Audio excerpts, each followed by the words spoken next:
আমি আজি অসম জাতীয়তাবাদী যুৱ ছাত্ৰ পৰিষদ কেৰাহাট আঞ্চলিক সমিতিয়ে আমি অসম গ্ৰামীণ বিকাশ বেংক কেৰাহাট শাখাক এখন আমি স্মাৰক পত্ৰ প্ৰদান কৰিবলৈ আহিছিলোঁ।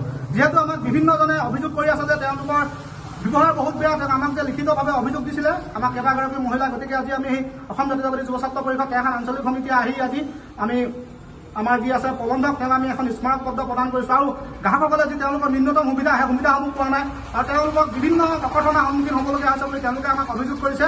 গতিকে তেওঁলোকৰ অভিযোগৰ ভিত্তিত আজি আমি আমাৰ টেক্সস্থিত অসম গ্ৰামীণ বিকাশ বেংকত আহি আমি স্মাৰক পত্ৰ প্ৰদান কৰিছোঁ। আৰু আমি সকীয়াই দিব বিচাৰিছোঁ যে তেওঁলোকে ইয়াত চাকৰি কৰিছে, তেওঁলোকে কৰক, কিন্তু যে আমাৰ যিবিলাক আমাৰ গ্ৰাহকে পইচা নিবলৈ তেওঁলোকে যে নিজৰ সঁচাকৈ ধন নিবলৈ আহে, তেওঁলোকক যে বেয়া ব্যৱহাৰ কৰে, সেইটো কিন্তু কোনো কাৰণে আমি সহ্য নকৰোঁ। আমি 7 দিনৰ সময়সীমা মানি দিছোঁ। আমি গাঁৱলীয়া বেংকক তেওঁলোকে যাতে তেওঁলোকৰ ব্যৱহাৰ ঠিক কৰে আৰু যাতে তেওঁলোকে আমাৰ যিসমূহ তেওঁলোকে গ্ৰাহকৰ ন্যূনতম সুবিধা সেইবিলাক তেওঁলোকে প্ৰদান কৰাত গুৰুত্ব দিয়ে। অন্যথা কিন্তু আমি অসম জাতীয়তাবাদী যুৱ ছাত্ৰ পৰিষদ কেৰাহাট আঞ্চলিক সমিতিয়ে আমি গাঁৱলীয়া বেংক আমি কেৰাহাটত বন্ধ কৰি দিবলৈ কিন্তু বাধ্য হ'ম। এয়া আমাৰ স্পষ্ট কথা।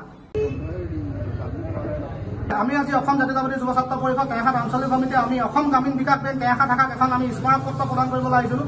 যিহেতু আমাক বিভিন্নজনে অভিযোগ কৰি আছে যে তেওঁলোকৰ ব্যৱহাৰ বহুত বেয়া, আমাক যে লিখিতভাৱে অভিযোগ দিছিলে আমাক কেইবাগৰাকী মহিলা। গতিকে আজি আমি অসম জাতীয়তাবাদী যুৱ ছাত্ৰ পৰিষদ কেৰাহাট আঞ্চলিক সমিতিয়ে আহি আজি আমি আমাৰ যি আছে প্ৰবন্ধক তেওঁক আমি এখন স্মাৰক পত্ৰ প্ৰদান কৰিছোঁ। আৰু গ্ৰাহকসকলে যি তেওঁলোকৰ ন্যূনতম সুবিধা সেই সুবিধাসমূহ পোৱা নাই আৰু তেওঁলোকক বিভিন্ন ককৰ্থনাৰ সন্মুখীন হ'বলগীয়া হৈছে বুলি তেওঁলোকে আমাক অভিযোগ কৰিছে।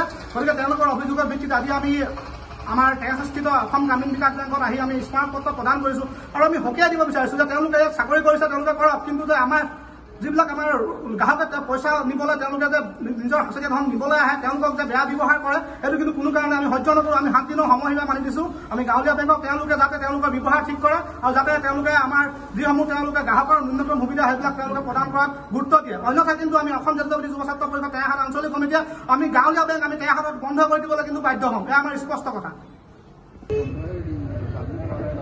আমি আজি অসম জাতীয়তাবাদী যুৱ ছাত্ৰ পৰিষদ কেৰাহাট আঞ্চলিক সমিতিয়ে আমি অসম গ্ৰামীণ বিকাশ বেংক কেৰাহাট শাখাক এখন আমি স্মাৰক পত্ৰ প্ৰদান কৰিবলৈ আহিছিলোঁ।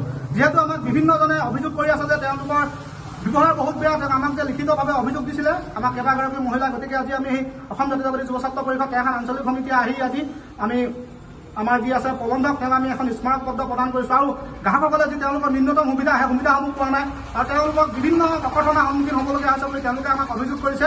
গতিকে তেওঁলোকৰ অভিযোগৰ ভিত্তিত আজি আমি আমাৰ টেক্সস্থিত অসম গ্ৰামীণ বিকাশ বেংকত আহি আমি স্মাৰক পত্ৰ প্ৰদান কৰিছোঁ। আৰু আমি সকীয়াই দিব বিচাৰিছোঁ যে তেওঁলোকে ইয়াত চাকৰি কৰিছে, তেওঁলোকে কৰক, কিন্তু যে আমাৰ যিবিলাক আমাৰ গ্ৰাহকে পইচা নিবলৈ তেওঁলোকে যে নিজৰ সঁচাকৈ ধন নিবলৈ আহে, তেওঁলোকক যে বেয়া ব্যৱহাৰ কৰে, সেইটো কিন্তু কোনো কাৰণে আমি সহ্য নকৰোঁ। আমি 7 দিনৰ সময়সীমা মানি দিছোঁ। আমি গাঁৱলীয়া বেংকক তেওঁলোকে যাতে তেওঁলোকৰ ব্যৱহাৰ ঠিক কৰে আৰু যাতে তেওঁলোকে আমাৰ যিসমূহ তেওঁলোকে গ্ৰাহকৰ ন্যূনতম সুবিধা সেইবিলাক তেওঁলোকে প্ৰদান কৰাত গুৰুত্ব দিয়ে। অন্যথা কিন্তু আমি অসম জাতীয়তাবাদী যুৱ ছাত্ৰ পৰিষদ কেৰাহাট আঞ্চলিক সমিতিয়ে আমি গাঁৱলীয়া বেংক আমি কেৰাহাটত বন্ধ কৰি দিবলৈ কিন্তু বাধ্য হ'ম। এয়া আমাৰ স্পষ্ট কথা।